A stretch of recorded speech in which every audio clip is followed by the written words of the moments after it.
जितने भी भक्त हुए सब कौन है? ये सब निर्गुण भक्त हैं भगवान के। इनकी प्रत्येक क्रिया केवल भगवत प्रसन्नता के लिए ही होती है।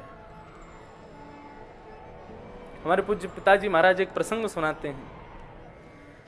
श्री तुलसीदास जी महाराज एक बार वृंदावन आए चित्रकूट से, और तुलसीदास जी महाराज जो हैं ये भगवान को प्रणाम नहीं करते थे, हमारे श्याम सुंदर को। बोले क्यों? बोले तुलसी मस्तक तब नवे जब धनुष बाण ले हाथ। बोले बंसी छोड़ के धनुष बाण हाथ में लोगे तब मैं आपको प्रणाम करूंगा।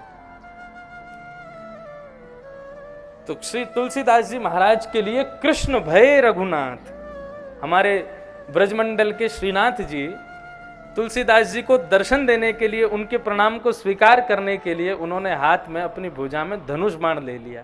जैसे ही द्वारिका, जैसे हमारे नंद नंदन कृष्ण ने बंशी छोड़ के धनुष बाण लिए, तब तुलसीदास जी ने प्रणाम किया। बोला अब ठीक है। तो ऐसे तुलसीदास जी महाराज, ये कोई इनके मन का भाव नहीं था, केवल आनंद के लिए, विनोद के लिए कृष्ण और राम में भेद करते थे।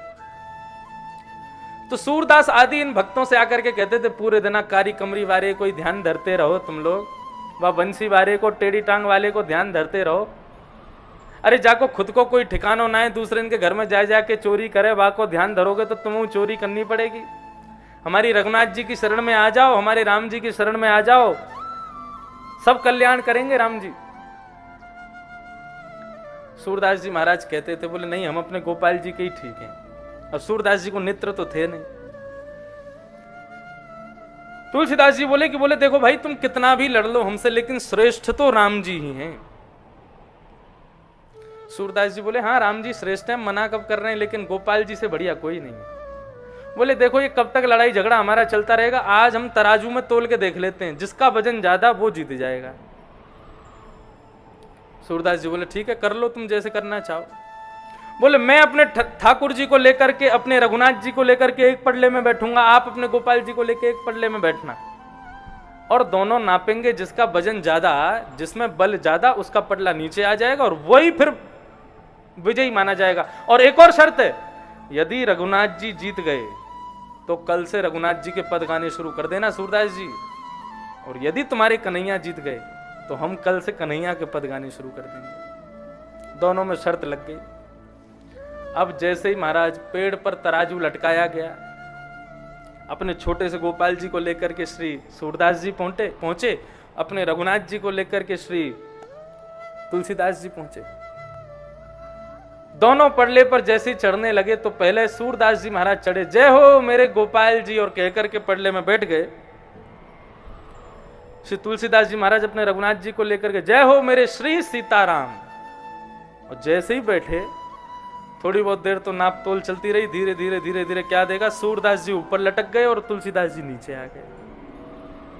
अब सूरदास जी को दिखाई तो देता नहीं। तुलसीदास जी महाराज जोर से हंसने लगे, बोले हम पहले ही कह रहे थे हार जाओगे, तुम मानते नहीं हो बात को, देखा हमारे रघुनाथ जी ज्यादा श्रेष्ठ हैं, हमारा पडला नीचे आ गया, ऊपर लटके हो हवा में, कूद जाओ ऊपर से ही। सूरदास जी महाराज को बड़ा बुरा लगा, पडले में से ऊपर से कूद गए, अपने ठाकुर जी को हृदय से लगा करके सीधे अपनी कुटिया में जाकर के बैठे, और कुटिया में जाकर के ठाकुर जी को दूर बैठा दिया, और ठाकुर जी से मुंह फेर करके और रोने लगे, और रो रो करके कह रहे हैं, बोले पूरे दिन गला फाड़ फाड़ करके तुम्हारा गीत गाते हैं, कीर्तन गाते हैं, हमको नेत्र दिए नहीं, दिखाई देता नहीं, पूरे दिन में ना जाने कितनी बार गिरते हैं पढ़ते हैं, फिर भी तुम्हारा भजन नहीं छोड़ते हैं। और आज तुलसीदास जी के सामने नाक का सवाल था मेरा, पूतना को मारने के लिए 7 दिन के थे, तब जान आ गई आपने। सक्तासुर, घासुर, बकासुर, धनुकासुर को 6-6 महीने की उम्र में मार दिया, लेकिन आज एक भक्त की लाज बचानी थी तो जरा से भारी नहीं हो पाए आप।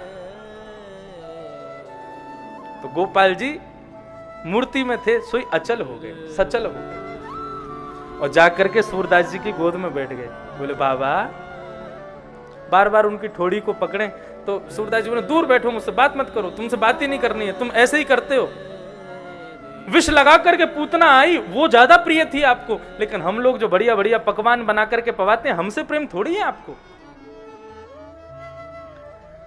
सूरदास जी से ठाकुर जी कहने लगे, मेरी बात तो सुनो एक बार। बोले क्या बात है बताओ। बोले अच्छा एक बात बताओ, 2 में वजन ज्यादा होता है कि 3 में ज्यादा होता है? बोले 3 में ज्यादा होता है। बोले आप पटले में जब बैठे थे तो क्या बोला, जय हो मेरे श्री गोपाल जी।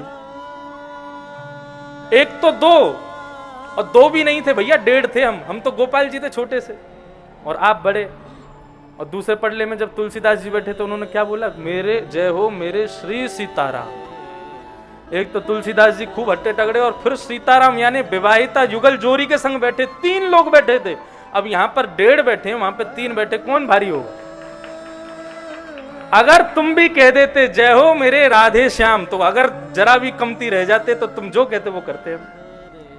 सूरदास जी ने तुरंत उनको गोदी में उठाया और सीधे अपनी छड़ी लेकर के पहुंच गए तुलसीदास जी के पास। तुलसीदास जी बोले आ गए हमारे रघुनाथ जी की शरण में। बोले शरण में बाद में आएंगे, दोबारा तराजू लटकाओ। सूरदास जी तुलसीदास जी बोले क्यों। बोले पहले थोड़ी मिसअंडरस्टैंडिंग हो गई थी हमसे, हम थोड़ी भूल में रह गए, हमको पता नहीं लग पाया क्या करना है। अब हम बिल्कुल सोच समझ के आए, अब दोबारा से तराजू लटका। बोले अब नहीं होगा, अब तो एक ही बार हो गया। सूरदास जी पीछे पड़ गए, बोले तराजू लटकाना पड़ेगा। तब तुलसीदास जी ने अंत में सूरदास जी को हृदय से लगाया। बोले जिसने तुमको पढ़ा लिखा के भेजा है, मैं सब जानता हूं किसने क्या बता दिया है। राम कृष्ण दो एक हैं, अंतर नहीं निवेश। बंधुओं इसको कहते हैं निश्चल निष्कपट भक्ति। ये भगवान को अति प्रिय है।